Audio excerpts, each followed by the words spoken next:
अपने मुंह से राम नाम बोलना, अपने मुंह से राम नाम बोलना और राम नाम नहीं बोलोगे कहीं गलती से अल्लाह निकल गया तो तुम्हारी कितना बड़ा बल्ला होता है, पूरा बल्ला देंगे।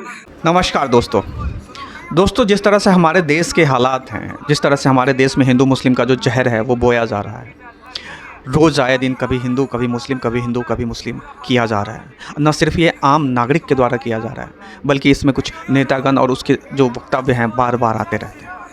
और जब बड़े लेवल से ऊपर से जब इस तरह का वक्तव्य आता है, कोई इंसान जो चुना हुआ प्रतिनिधि या बड़े अधिकारी कोई भी अगर इस तरह का बयान देता है जिससे धार्मिक जो है उन्माद या फिर एक धर्म के लोगों में दूसरे धर्म के प्रति जो है घृणा या द्वेष का भाव फैलता है, तो ये जो है कृत्य, ये जो क्रियाकल्प है उस संविधान के प्रति जो है घृणा को दर्शाता है।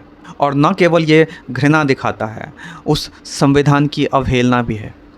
और मैं उन तमाम लोगों से कहना चाहता हूँ जो इस संविधान में अगर आस्था नहीं रखते हैं, तो सबसे पहले आप धर्म पे कटाक्ष करने की बजाय अगर आपको यहाँ का संविधान अच्छा नहीं लगता तो आप बेहिचक जो है किसी और देश चले जा सकते हैं। और अगर किसी जनप्रतिनिधि को ये संविधान अच्छा नहीं लगता तो उनसे आग्रह है कि आप चुनाव मत लड़िए, मत घोलिए जहर इसमें कि लोग सड़कों पर जो है उसका असर दिखे और एक धर्म के लोग दूसरे धर्म के खून के प्यासे बन जाए। आज हो क्या रहा है, एक छोटे से लेकर के बड़ा जो 12, 14, 15, 17, 18 साल का बच्चा है, उसके अंदर इतना जहर कहाँ से आया? कौन है इसके लिए जिम्मेवार? आए दिन जिस तरह से कंटेंट बनाए जा रहे हैं, जिस तरह से मीडिया में जो है बहस छिड़ती रहती है, कभी कोई तिलक लगा करके आता है, कभी कोई दाढ़ी बढ़ा करके आता है, कभी कोई टोपी पहन करके आता है, कभी कोई चोला पहन करके आता है। ये सब क्या है? ये सब उस घाव को कुरेदने वाली बात है जिस घाव को ठीक करने की ज़रूरत है।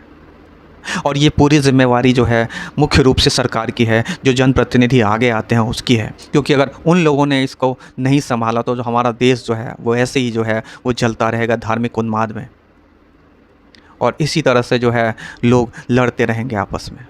ये टाइम लड़ने का नहीं है। हम एक तरफ कहते हैं कि हम चीन, जापान, रूस और अमेरिका से मुकाबला करेंगे, और दूसरी तरफ हम जो है दाढ़ी, टोपी, तिलक, चंदन और जो है वो चोले में फंसे हुए हैं। कैसे होगा?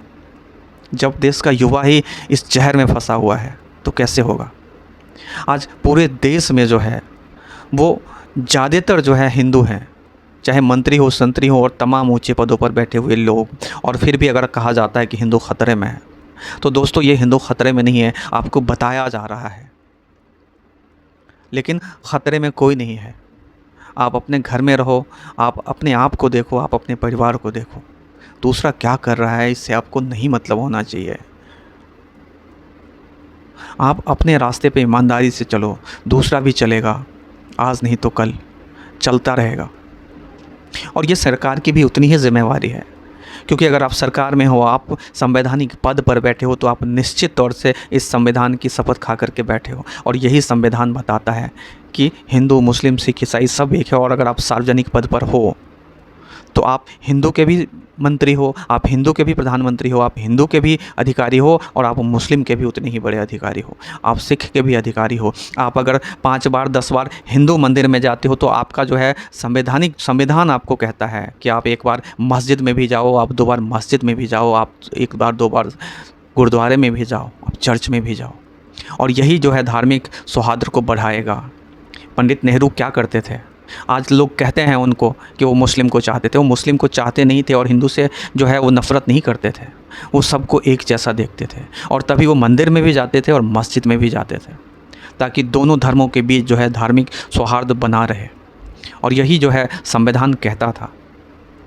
आजकल क्या है कि आजकल काम के बदौलत तो चुनाव जीता नहीं जा सकता, तो कुछ ऐसी जो है वो चाबी मिले, कुछ ऐसी शॉर्टकट्स मिले जिसको अपना करके जो है सत्ता की जो है लालसा जो है उसको पूरी की जा सके। और यही हो रहा है हमारे देश में, और जो गलत है, बहुत गलत है।